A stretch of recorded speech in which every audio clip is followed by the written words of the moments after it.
37절, 38절의 말씀입니다. 다 하신 줄 알고 우리 두 절의 말씀을 저와 여러분이 한 목소리로 함께 읽겠습니다.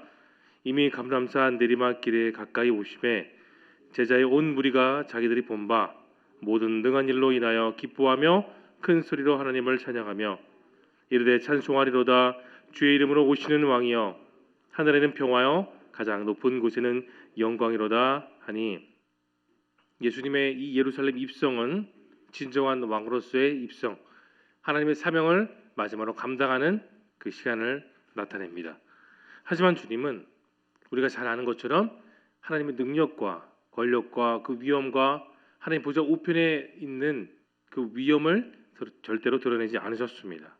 지극히 겸손한 하나님의 어린 양으로서 이 세상을 사랑하는 화목제물로서 어린 양으로 예루살렘에 들어오신 것입니다. 내용 같은 1번입니다. 예수님께서는 무엇을 타고 예루살렘을 입성하십니까? 아직 아무도 타지 않은 나귀 새끼를 타고 들어오셨습니다. 2번입니다. 예수님께서 나귀 새끼를 타고 예루살렘으로 입성하시자 제자들은 어떻게 영접합니까? 입성하신 그들의 선생님이자 주님을 위하여 제자들은 바닥에 겉옷을 깔기 시작했습니다. 그리고 기뻐하며 소리치면서 하늘에는 영광, 그리고 가장 높은 하늘의 평화, 가장 높은 곳에서는 영원하는 그런 노래를 불렀죠. 3번 영과 묵상입니다. 예수님께서는 왜 나귀 새끼를 타고 예루살렘에 들어가십니까? 예수님께서 예루살렘에 들어오신 목적은 메시아로서의 사명을 마지막으로 바르게 더 완수하기 위해서였습니다.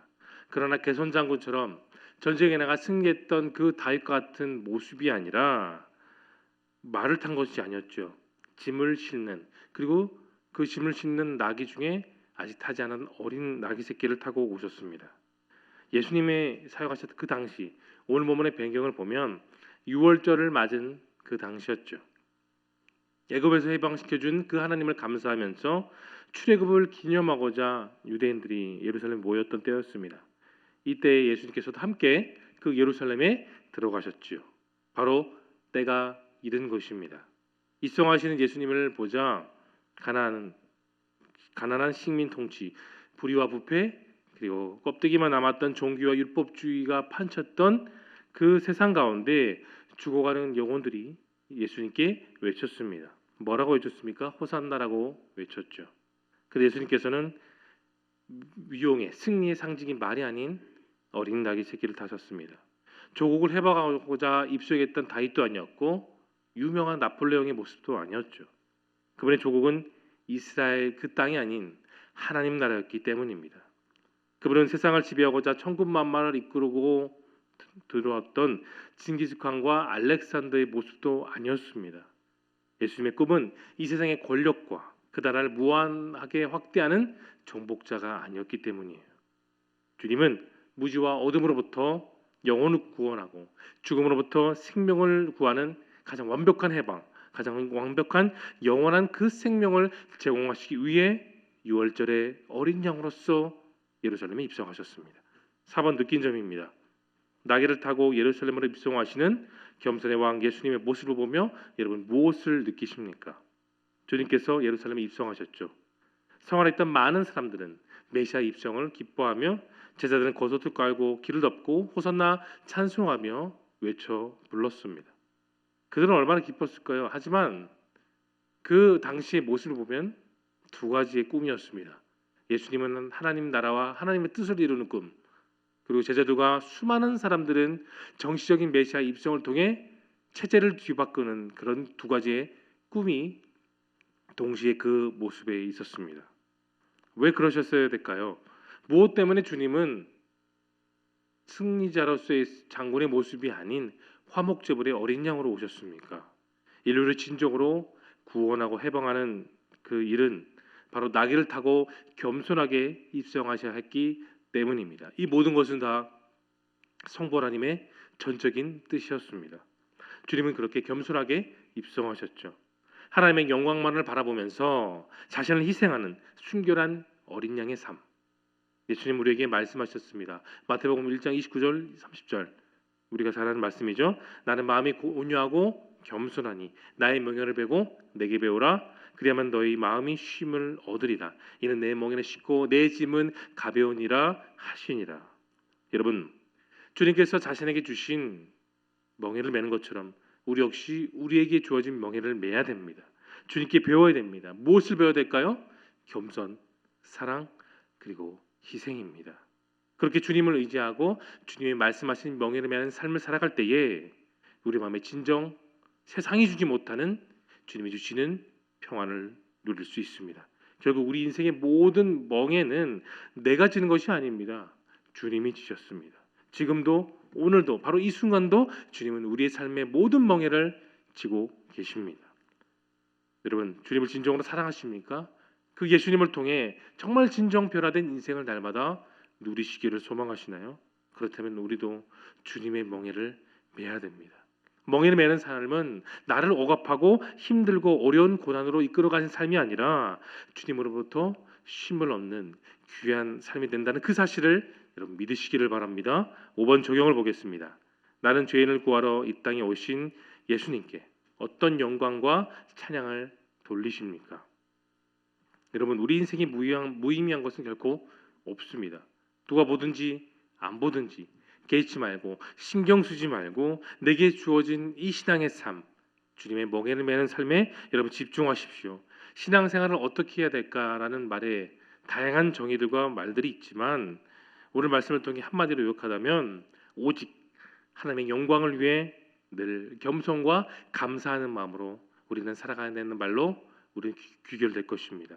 언제나 살아계신 그 하나님의 영광을 위하여 살아갈 때 우리의 모든 인생 가운데 성숙한 신앙의 향기와 말씀의 열매를 우리는 풍성히 우리 삶 가운데서 교회 안에서든지 직장에서든지 가정에서든지 우리는 그렇게 그 열매를 맺을 수 있습니다.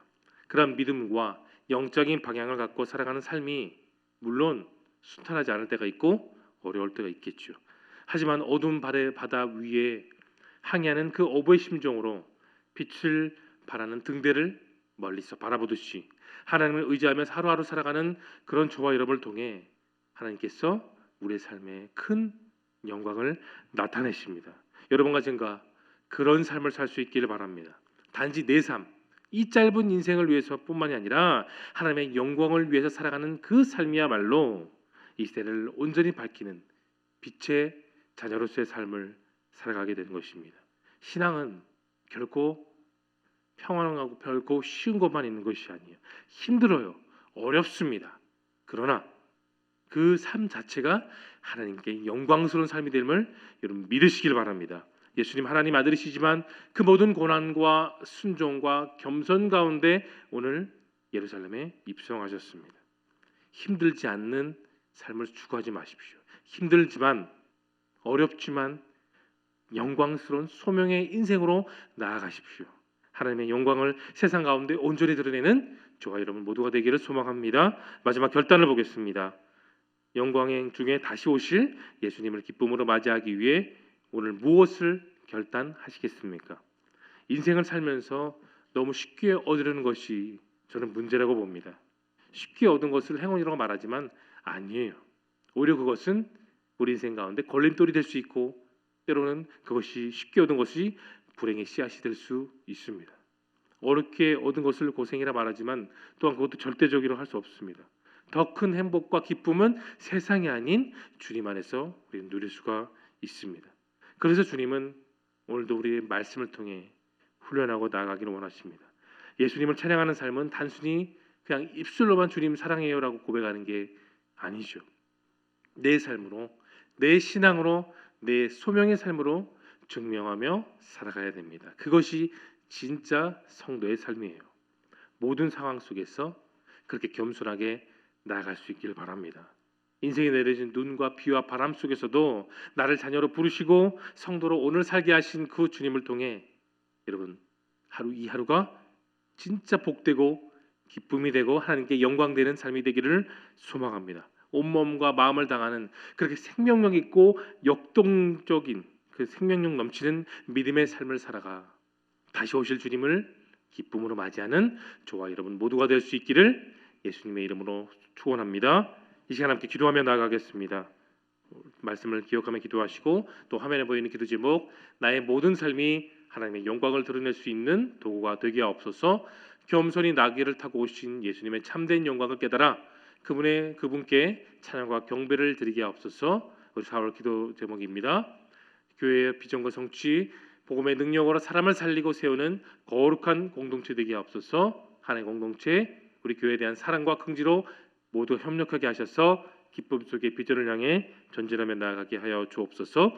뿐만 아니라 여러분 마음속에 품고 있는 소중한 기도 제목을 놓고 우리 다 함께 주여 한번 외치고 통성으로 기도하며 나아가겠습니다. 주여.